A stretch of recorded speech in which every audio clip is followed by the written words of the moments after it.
Do not prosecute this George Soros funded group. Don't you do it. So Breitbart had this piece up. Now, keep in mind, Alan Dershowitz, who I know from Fox, we're not, tight personal friends. Again, I don't want to be dramatic, but I feel the need to disclose any personal relationships I have for obvious reasons. I want you to know the truth. I don't want you to be misled by who I know, don't know, and have had conversations with. So Dershowitz a good guy. I like him. And I've met him a couple times. He gave this interview in Breitbart, and he drops this just bombshell saying, quote, Breitbart, Joel Pollack, George Soros asked Barack Obama to investigate an undisclosed person. Wait, what? What? I thought the whole sick narrative of the liberals and the media left is that the Trump administration was corrupted, that the Trump administration was colluding with foreign governments, that the Trump administration was being bought off, and that the Trump administration was for sale. Trump's doing business in these foreign countries, Trump with the emoluments clause. I thought that was the narrative. Well, ladies and gentlemen, as Tucker Carlson says often, and he's absolutely right, whatever the left is accusing you of is what they are doing themselves, and they are accusing you because they want you to say, look, shiny red object. I want to get into this story. Let's nail down the crux of it first. So liberal mega donor, billionaire George Soros, is it being accused by Dershowitz of asking the Obama administration to investigate someone. The question is now an obvious one. This was a 2-pager today. Who was he asking him to investigate?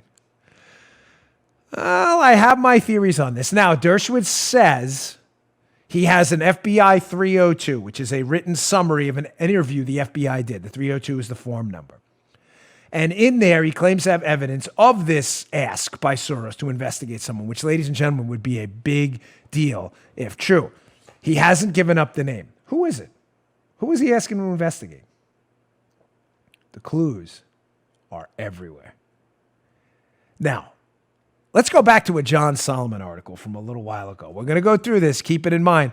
The whole narrative here has always been the Trump government's for sale. They're corrupt. They're selling us out. What if the real narrative the whole time was the Obama government was for sale to the highest bidder, and was Soros one of those bidders himself?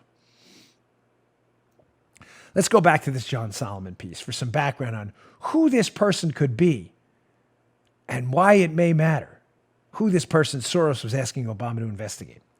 This Solomon piece will be in the show notes today. Please subscribe to my show notes, bongino.com/newsletter. Subscribe, it's free. We don't spam your email box. But these articles, I pull older articles that are relevant again today.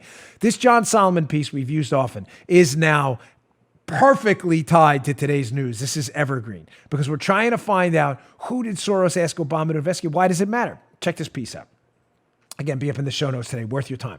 U.S. Embassy pressed Ukraine to drop probe of George Soros Group during the 2016 election. This is a John Solomon piece from a while ago. So the embassy was pressured as well, according to Solomon, to drop investigations. So now, Joe, we have two counter arguments here, right? Not counter arguments. They're both arguments moving in the same direction, that the Obama government was for sale. It's not the Trump government. It was the Obama government. Again, the left's accusing Trump of that to the little, look, squirrel. Was there not only a do not prosecute list? In other words, some Soros influence about, hey, don't prosecute those guys, but a prosecute list as well? Now, wouldn't that be a fascinating wrinkle? Hey, don't prosecute these guys, but you really may want to look at this guy, what Dershowitz is saying. Who is this guy? Let's break down this John Solomon piece in context of this revelation by Alan Dershowitz. Let's go to takeaway number one. So we go back to April of 2016, and there's this ANTAC group. It says, quote, this is it. This is important, folks. Pay close attention. So George Kent, who had testified up in the impeachment hoax hearing, and is no fan of Donald Trump, obviously, at this point. George Kent is then the charge in Ukraine. He is our official, and allegedly wrote the prosecutor's office in April of 2016. Pay attention to that date. He wrote a letter to Ukrainians, and it said this, quote, the investigation into the Anti-Corruption Action Center, this is this ANTAC group, based on the assistance they have received from us, talking about the United States, is similarly misplaced. And it says it's a letter that argued U.S. officials should have no concerns about how the U.S. aid had been spent. At the time, the nation's prosecutor general had just been fired under pressure from the United States, and a permanent replacement had not been named. Wait. I'm going to get to this Giuliani stuff eventually, folks, who I've been teasing it all last week and this week, but I found the perfect time to tie it in. It'll either be today or tomorrow. So Rudy Giuliani's been sounding the alarm forever that Joe Biden, who has this prosecutor looking into his son's company in Ukraine, Burisma, where his son is on the board, Burisma, right? Hunter Biden's on that board. Joe Biden's on tape demanding that prosecutor be fired. He's fired in March of 2016. In April of 2016, after that prosecutor looking into the potential corruption, alleged corruption on this company Joe Biden's kid is working for, while Biden's the point man in the region, that guy's fired, and just a month later, our diplomat in the region, one of our high-level diplomats, the Charge d'Affaires, George Kent, who appears in the impeachment probe too, what a coincidence, right? No fan of Trump, by the way, wrote a letter saying, hey, you guys may not want to look into this ANTAC group. Why does that ANTAC group matter? Who was funding that ANTAC group? George Soros' Open Societies Foundation. So mega liberal donor George Soros' Open Society Foundation is funding a group who the Obama diplomats in the region at Ukrainian embassy are writing letters saying, hey, now, we don't want you looking in at this ANTAC group for corruption at all. Keep that in your head. Do not prosecute this George Soros-funded group. Don't you do it. The piece goes on. And the piece goes on. Piece goes on to part 2. Sorry, I know my voice is horrible. I just like throwing musical melodies in there once in a while. So, shot, yeah.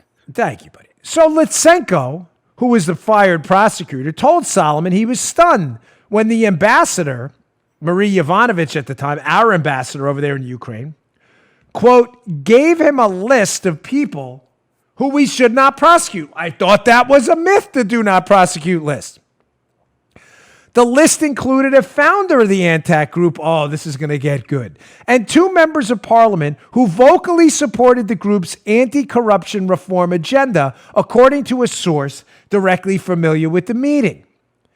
It turns out the group that the Ukrainian law enforcement was probing was co-founded by the Obama administration and liberal mega donor George Soros.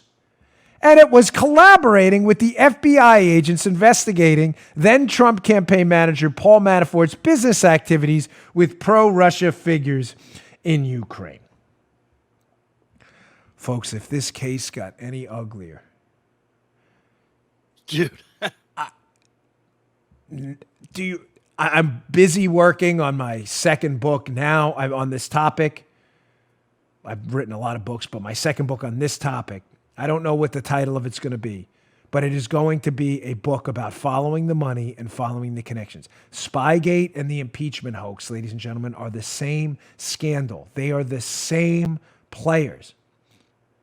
So what you're telling me in this second quote, to sum that up for you, is that the same Ukrainians working with Democrat operatives in the United States to attack the Trump team through Paul Manafort, who was his campaign manager at the time, are some of the same people who appear on a do not prosecute list being pushed by diplomats in Ukraine that were some of the same people testifying against Trump in the impeachment hoax about the fake quid pro quo?